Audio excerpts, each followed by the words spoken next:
Plano mo bang mag-aral ng technical vocational course pero walang pangbayad? Posible na yan sa pagsasabatas ng Tulong Trabaho Act. Nilagdaan ni Pangulong Rodrigo Duterte ang batas noong February 22. Ang Technical Education and Skills Development Authority o TESDA ang magpapatupad nito. Sa ilalim ng bagong batas, bibigyan ng libreng technical vocational education at training ang mga qualified na individual. Layon din ito na matulungan ang mga makakakumpleto ng TechVoc courses na makahanap ng trabaho. Binabalangkas na ngayon ng TESDA ang IRR o Implementing Rules and Regulations ng Tulong Trabaho Law. Para talakayin yan at iba pang programa ng TESDA, panauhin natin ngayon si TESDA Deputy Director General Rosana Ordaneta. Magandang umaga, Rosana. Magandang umaga sa iyo, Sherry. So itong Tulong Trabaho Law, no, at ginagawa na yung IRR. Ano ba ang mga qualifications? Kasi libre ito, di ba? Technical Vocational Courses in TESDA. Sino yung mga pwedeng mag-apply?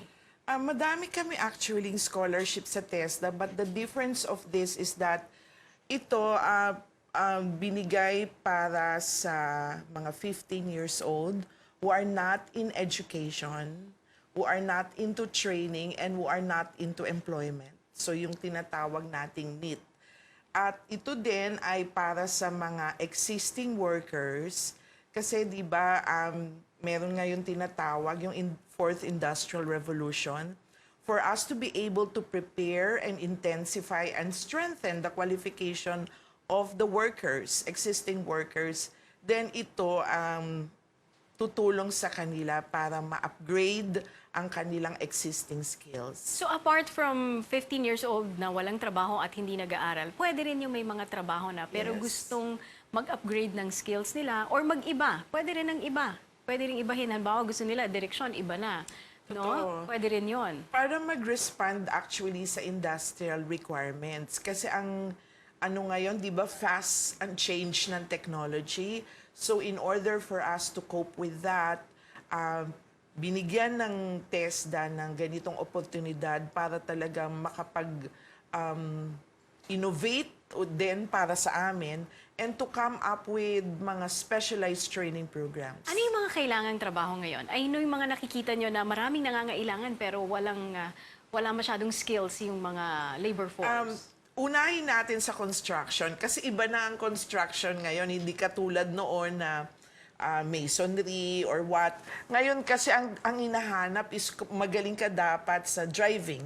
You have driving skills kasi malalaki ng fabricated na mga materyales ang ginagamit eh. So you have to transport that. So yung articulated driving, the heavy equipment operation.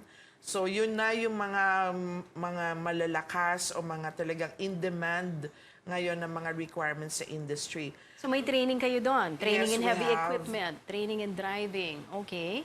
And of course, ang sinasabi ng Philippine Contractors Association is yung mga construction site supervisor.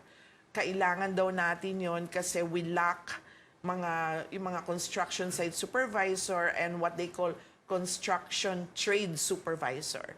So we also have this developed and we have it also implemented in the programs that we have in TESDA. Pag mga ganito, halimbawa yung sinabi mo, construction site supervisor, kahit, halimbawa, jobless ka, yan your 20s or 30s, pwede ka mag-apply dyan kahit wala kang experience sa construction. It's better that you have kasi experience. when you have to have this one, kailangan talaga alam mo na the whole gamut of the construction sector.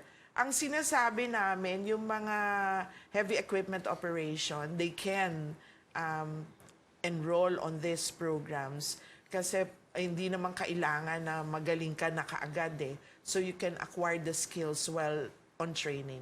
So apart from construction, ano pa? Of course, mahabang listahan yan and we'll refer to your website para sa buong listahan. But what else are in-demand jobs?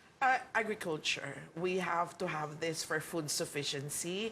Manufacturing sector, either sa food or yung mga electronics na mga ginagamit. Actually, ginagamit ito ng mga ibang bansa pero dito ginagawa. So we have to also train our skilled worker or to inskill our workers on that. Tapos yung mga tourism, of course, because we're basically a tourism country. So we have to help the Department of Tourism also on this particular program. Because of the Rice Tarification Act, meron din kaming ginagawa for our farmers for us to provide them with modernizing the way that we also produce rice in cooperation with the PhilRice and PhilMec. Oo, buti naman meron din tayo para sa mga farmers. Pero isa rin, Rosana, dun sa mga magandang aspeto nitong tulong trabaho is yung pwede nyo na silang i-link dun sa possible na mag-hire sa kanila. Oo, kasi ang tagal ng ano na yan parang we have been always trying to link talaga training to employment. Kasi wala namang silbi ang training kung hindi mo talaga nagagamit kung ano yun ang mga napag-aralan Malaking mo. tulong yung galing sa TESDA mismo. Hindi ba? Kasi Oo. kesa sila yung maghahanap isa-isa, ilalako nila yung sarili nila. So when Sec La Peña came, he said that he wanted to really look into the post-training assistance also. Lalo na ngayon, under na kami ng Department of Trade and Industry, under the cluster.